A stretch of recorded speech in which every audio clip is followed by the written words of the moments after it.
Find out who you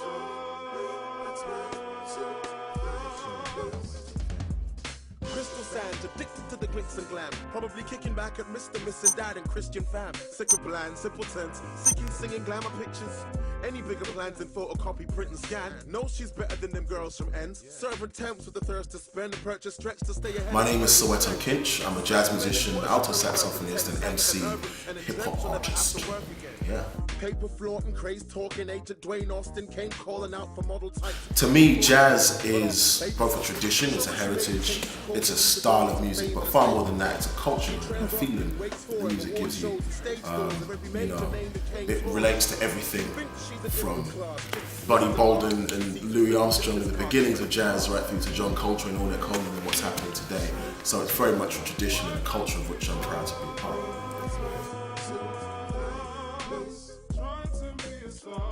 Today, my practice as a musician is almost a composite of my entire upbringing. But for me, I think there were certain watershed epochal moments, growing up and learning to play the instrument. One was meeting Wynton Marsalis as a 13-year-old and him kind of taking me to one side and inspiring me to play this music. Another was meeting Will Gaines and Frank Holder, who were two elder statesmen jazz musicians in this country. My father was a playwright, and we went along to the Edinburgh Festival. I met these two musicians and that really inspired me. But I'd also single out, the first time I went to Edinburgh, I was only 5 years old, but I remember going with my pops and there was this percussionist called Cosmo, Rasta percussionist who played a bit of saxophone as well. And even those small little encounters made me interested in music, interested in rhythm and percussion, and certainly interested in the arts. Often it's kind of preconceptions that people think, it's going to exist in a cocktail bar, sophisticated suits and pointy shoes. That's what jazz is about. Or jazz is about old people smoking pipes and stroking their beards. All these kind of preconceptions that often serve to block people from just listening to it in an open-minded way.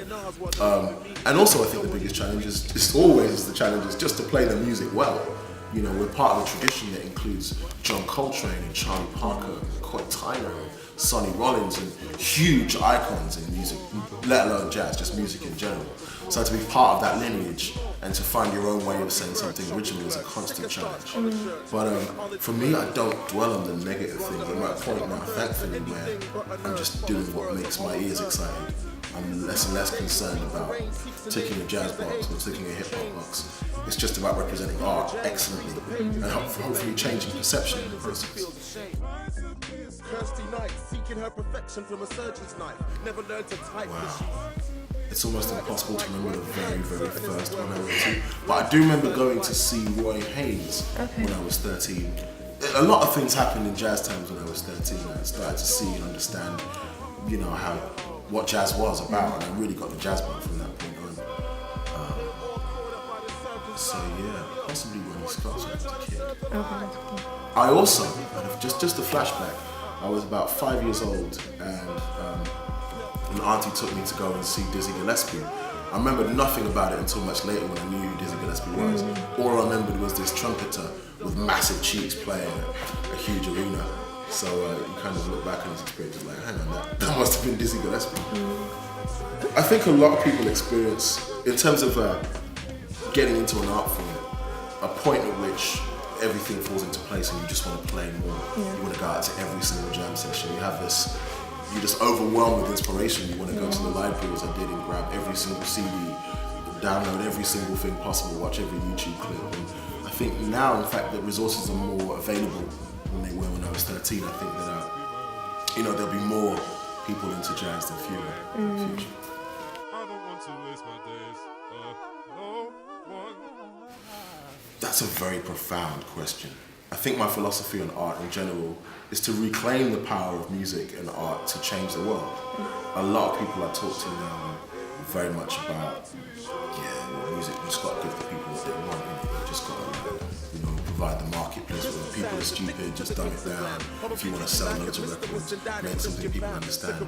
I'm coming from a very different angle of it. I think, there are already powers, if you like, that have decided music is influential in society, so we've got to dumb people down, we've got to control them, and make them occupy their own space. And I've got to speak personally as a young black person in this country, actually not so young anymore. My mission statement is I want to make stuff that's not just playing my position, not just playing what I'm told to be, listening to what I'm told to listen to. I want to continue to challenge my own ears and convince people that we can change the world around us, through the art that we create.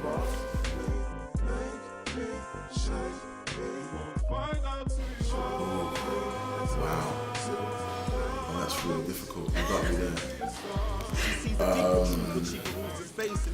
I always have John Coltrane's A Love Supreme on my playlist. There's no time which is not in my iTunes. Actually, yeah, Fela Kuti, Expensive Shit. That's been a big track at the minute. It's just nice to get up and it's long enough so you can like do all your chores and that. Pack, do what you need to do. Ten men met her and attempted sex, molested, ripped her dress and just left her there and left her. In some senses, the fact that I am bringing those two influences in me means that it traverses eras. Louis Armstrong is as relevant to me, Julie Redmond is relevant to me as Busta Rhymes and Wu-Tang. And certainly when I was really getting the hip hop around the same time as the jazz book, it was not uncommon for a group like the Far Side and De La Soul and Tribe Called Quest to be using jazz breaks, to be using really obscure Ron Carter record, or some Joe Henderson, some Thelonious Monk, KRS-One, some great Thelonious Monk on records. It was just after the James Brown era of beat making. And so for me, all of that is relevant, and all eras are kind of important.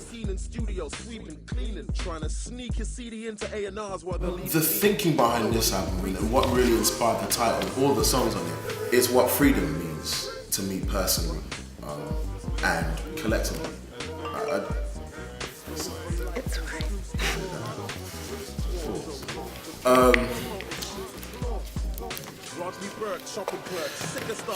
I did for this album look very personally at what freedom meant to me. It was the first album that I'd released independently. I'd left the label, and I kind of had to build my energy up, my reserves and inspiration, because I felt really sapped from that experience, and I felt personally emancipated to be able to create something with a carte blanche. The other ways in which freedom and emancipation is relevant in the album is that I did what I do with almost every album, looked at what really affected me when I looked around the world. And for me, financial crises were just starting to loom.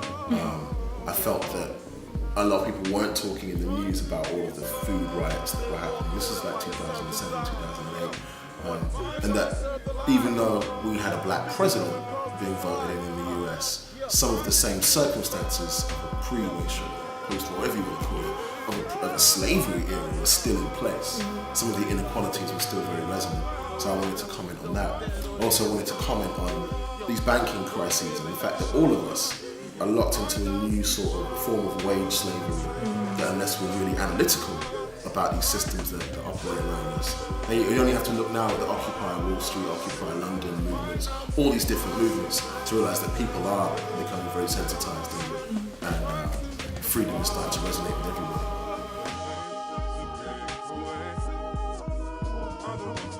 I'm almost reluctant to start yapping about the new project until it's fully written, but I'm working on a new project, working titled The Legend of Mike Smith, about a young artist who's at the cusp of discovering newfound fame and stardom. He's going to sign on the dotted line and go into an audition where he's discovered by an industry panel, but at each juncture on a normal day going about his business, just trying to cross over as it were, he's confronted by one of each of the 7 deadly sins.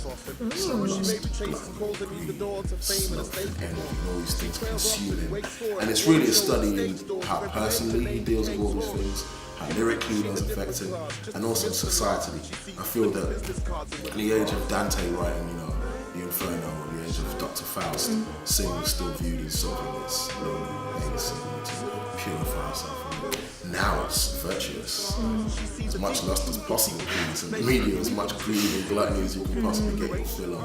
So these are things that I want to explore in the piece. Still very early stages, but I'm looking to have that out next year. In future projects, I'm actually listening to a lot of art at the minute, classical music, and I think whatever you're listening to affects you in some way. be it Movado and like dancehall and stuff. Like, even if it might be just like a guilty pleasure, sooner or later it will come out in my MCing style. You know, so everything will figure. And certainly my next few projects. Every major link that came talking, convinced that she's a different class, just dismiss and laughs when she sees them slipping business cards and women's bras. Yo, trust me, you'll never find out who you are. Stop trying to be a star, just find out who you are, cause you're trying.